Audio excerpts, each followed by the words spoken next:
Hunky Doodles, here with a bonsai update, I think. Okay, so I made a video about me proclaiming my new found hobby of bonsai, and then I kind of left. Some updates, some cool stuff. So I've done a lot of research, and in a couple months, or maybe even a couple weeks, I can show you some of the seedlings I've made in the past couple weeks. I'll save it for then. But right now I want to talk about what I've learned kind of with the maple bonsai and the plans I have for it. So I'm going to just show you. It's December 23rd today, right before Christmas. It is a nice warm day. We're getting wind from the mountains. So it's about +3 degrees Celsius. But as of tonight, we're going back to -10, and I think next week we're seeing -30 weather. So hopefully my little Japanese maple can survive. I think it can, based on my research. It needs about 1,000 hours. Now, this is just from my brief Google search. 1,000 hours of sub-zero or below, maybe that's, needs 1,000 hours of absolute freezing temperature. All molecules need to stop moving. No, needs about 1,000 hours below zero for it to go through its dormancy phase, and then it can light up again. Based on my calculation, where I am, it's like a little on and off. We get a lot of turbulent weather swings throughout the winter because of our proximity to the mountains. We get a thing called Chinooks. And so we get a lot of days like today where the snow is melting and it's kind of warm. I'm here in my sunroom, which is uninsulated and normally very, very cold. That's why I have this in here, because it's like you can be outside without being outside.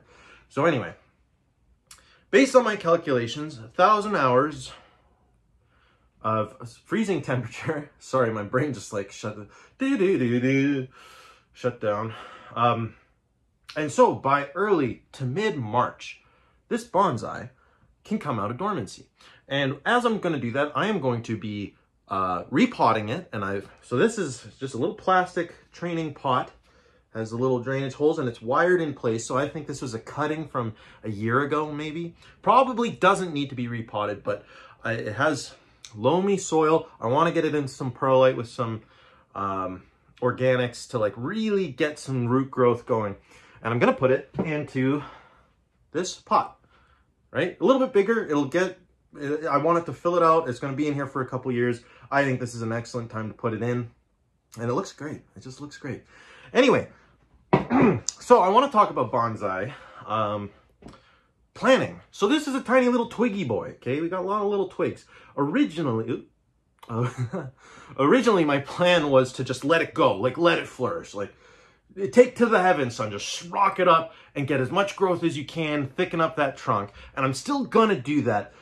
The plan was to let all the little branches go, but I'm not gonna do that. I don't think I wanna do that because I had decided I'm gonna start growing this tree with a plan. Now, I'm not married to the plan. I know that things can change, stuff can go wrong. I'll have to adapt, but I wanna start off with a plan. So I'm gonna show you my plan. Okay, so what do I want in a maple tree? Well, I would like a tree that's maybe just from root base to canopy 16 to 18 inches tall. A good outdoor plant that it just stays there and it's fairly big. I want a thick trunk, and I came up with a shape. I like this idea for a shape. So I'm going to show you this one. This is a failed draft. Yeah, what was that? Fucking squeaking. Jesus Christ. The wind's really going at it. So here's a failed design plan. See, it's still kind of cool, but it looks pretty artificial. So this was my initial draft, but then I decided I'm going to do something like this, kind of an offset canopy thing. Do you like my high-level media presentation style? Okay. So I'm going to have a bunch of offset canopies as it reaches that 16 to 18 inch height, right? And so when I was planning this out, I'm like, oh, okay, well, you know, it has to grow straight up for a while. And I'm going to kind of go into what the status of the tree is for all these kind of branches. Right now, I guess it's about this high. It's about this high, right? So it still needs this, all of this needs to, this is imaginary. This is presupposing it'll grow like this. But I can potentially get a good branch, a big sweeping branch that comes out and then fans out to start that first initial layer. Now, I'm not going to be cutting it and forming it like this quite yet. I'll do this eventually when it gets the growth.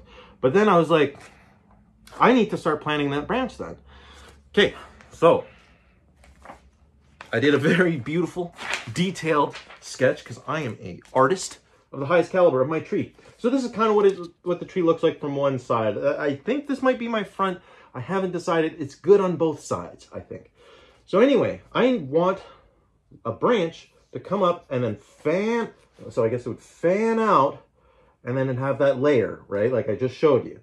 So my options are I have this branch and then a branch in the back, I think. So this branch, Jesus Christ, this is ridiculous. This branch is in the back and coming almost straight up. And this branch is a little dinky and it's in the front and it's going that way. Now, I need to start fortifying this branch if I want it to be a big, big boy. And so I'm going to have to wire it, but I have to kind of decide which one I want to go with. I could keep them both up, but I'm pretty sure I'm going to keep the one in the back. So that's my plan. I'm going to be wiring it when I repot it to just start having it grow out a little bit more. Kind of like at an upwards thing. It's kind of, I don't know if my sketch is, maybe I'll just show you. Oh, why did I draw this out? What the hell is wrong with me? Okay. So this is the angle of the plant, okay? This is the branch I am talking about. Boing. And this is the other branch. It's kind of in the front. It's a little dinky. Dinky. Look at the dinky boy. So we want this guy. Boing. And so I'm thinking of getting a good bend like this out like this. Then there's these two branches here. Ultimately, I probably won't need...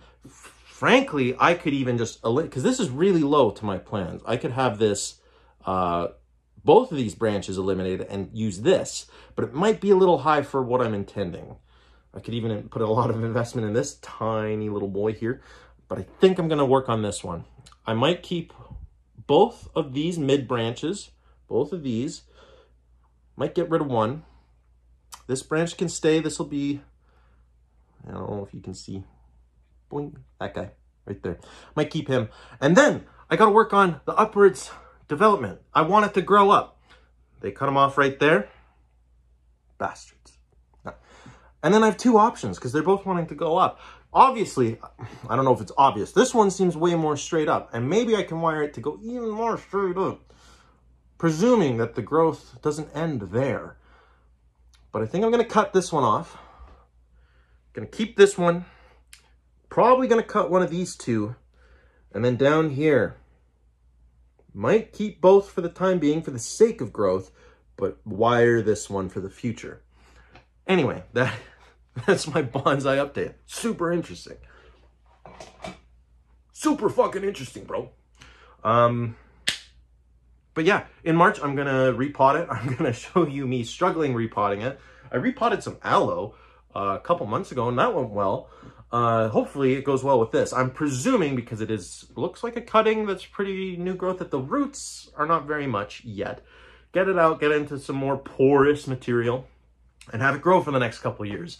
And just let it go uncontrolled. I'm going to do this initial trimming and shaping for this season. I'm going to get it started growing in March. I'm going to bring it inside for some grow lights, let it go, and then the weather kind of evens out about mid-May. Then it can come outside again and be going all the way through till September or October. Sometimes we get a random freeze around then. I might bring it just back into a sunroom type scenario and then put it back into dormancy. And then the next year, basically the same thing. Like, let it grow unfettered. Like, just go, get going. That's, yeah. Anyway, so in March, repotting this. And then I'm going to show you some of my seedlings, like I mentioned earlier. A little teaser is the trees in question rhyme with gammon tree and pomegranate and gammon. Those are the types of trees that I'm growing, that I have successfully germinated. I think that's the term. successfully germinated, and then I'm going to be repotting so that they kind of start going in little saplings. Of course, we'll talk more about it then, but that's where I'm at now.